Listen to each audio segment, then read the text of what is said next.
రాష్ట్రంలో కుక్కల దాడులు ఎక్కువగా జరుగుతున్నాయని సర్కార్ చొరవ తీసుకుని రాష్ట్ర వ్యాప్తంగా స్పెషల్ డ్రైవ్ చేపట్టాలని అన్నారు Congress PCC vice president Niranjan. కుక్కల్ని నియంత్రించడంలో అధికారులు ఫెయిల్ అయ్యారని చెప్పారు. నిన్న ఎంజీఎంలో జరిగిన ఘటన బాధాకరమని, హాస్పిటల్లో కుక్కలకి ఎలా వచ్చాయని ప్రశ్నించారు. జీహెచ్ఎంసీ పరిధిలో కుక్కల దాడిలో చిన్నారులు గాయపడ్డారని లేఖ రాసిన municipal principal secretary Danakishore, commissioner Amrapali పట్టించుకోలేదని ఫైర్ అయ్యారు. అధికారులు ఆదాయం కోసం ఇండ్లపై ఫోకస్ చేయటం మాని ప్రజల ప్రాణాలు కాపాడటంపై దృష్టి పెట్టారన్నారు నిరంజన్.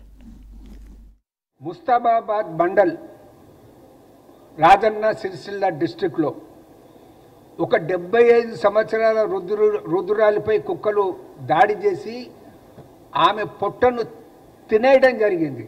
ఆ విధంగా రుద్రాలు మరణించడం జరిగింది. ఆగస్టు 2నే దానకిషోర్ గారికి వాళ్ళు మున్సిపల్ అడ్మినిస్ట్రేషన్ ప్రిన్సిపల్ సెక్రటరీ, అదేవిధంగా జిహెచ్ఎంసీ కమిషనర్ గారికి కూడా ఒక లేఖ పెట్టడం జరిగింది. అసలు ఎందుకు పట్టించుకోవటమో అర్థం కావటం లేదు.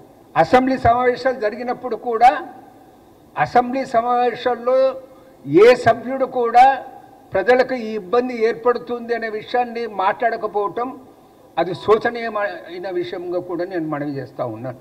ఆగస్టు 2వ తేదీన గౌరవ హైకోర్టు కూడా షూమోటోగా పేపర్లలో వచ్చిన విషయాలను దృష్టిలో పెట్టుకుని సూమోటోగా కేసును స్వీకరించి కన్సర్న్ అథారిటీస్ కనేసి ఆదేశాలు ఇచ్చినా కానీ అధికారులు తీసుకుంటున్నటువంటి చర్యలు శూన్యమనే మాట మనం చేస్తూ ఉన్నాం.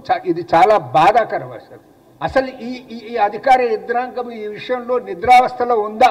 కానీ అదే మ్యాపింగ్ ద్వారా అదే వ్యవస్థను వినియోగించుకొని కుక్కలు అనేది ఎక్కడెక్కడ విచ్చలవిడిగా తిరుగుతున్నవో అది తెలుసుకునే అసలు ఈ ప్రభుత్వ యంత్రాంగం లేదా, ఈ మున్సిపల్ యంత్రాంగం లేదా, ఈ జిహెచ్ఎంసీ యంత్రాంగం లేదా అని నేను ప్రశ్నిస్తాను. నేను మనవి చేసేది ఏంటంటే గతంలో ఈ పీరియడ్లో ఇంత జరిగినాయి, ఇప్పుడు జరుగుతున్న సంఘటనలు అంతకంటే తక్కువ జరుగుతున్నాయి అనేసి ఇట్ ఈజ్ నాట్ ఎక్స్క్యూజ్. మనం అటువంటివి జరగకుండా ఏం చేయాలి? ప్రజా సమస్యలపై మనం సరిగ్గా స్పందించకుంటే, అధికారులు తప్పు చేస్తే, ప్రభుత్వం ఉపేక్షిస్తే దాని ప్రభావం పార్టీపై ప్రభుత్వంపై కూడా పడుతుంది అనే మాట నేను సమన్వయంగా మనవి చేస్తూ ఉన్నాను. వీధి కుక్కల నియంత్రణ బాధ్యతలను స్థానిక సంస్థలు అంటే గ్రామ పంచాయతీలు, మున్సిపాలిటీలు, మున్సిపల్ కార్పొరేషన్స్ చేపట్టాలి. ఆ కుటుంబానికి పరిహారం ఇవ్వాలి. అసలు వాళ్ళ గురించి అడిగే నాదుడే లేకుండా పోతున్నాడు. అదేవిధంగా ఎవరైనా గాయపడితే ఆ కుటుంబాలకు 50,000 నుండి ₹1,00,000 వరకు నష్టపరిహారం చెల్లించాలన్నమాట నేను తెలంగాణ కాంగ్రెస్ పార్టీ తరఫున నేను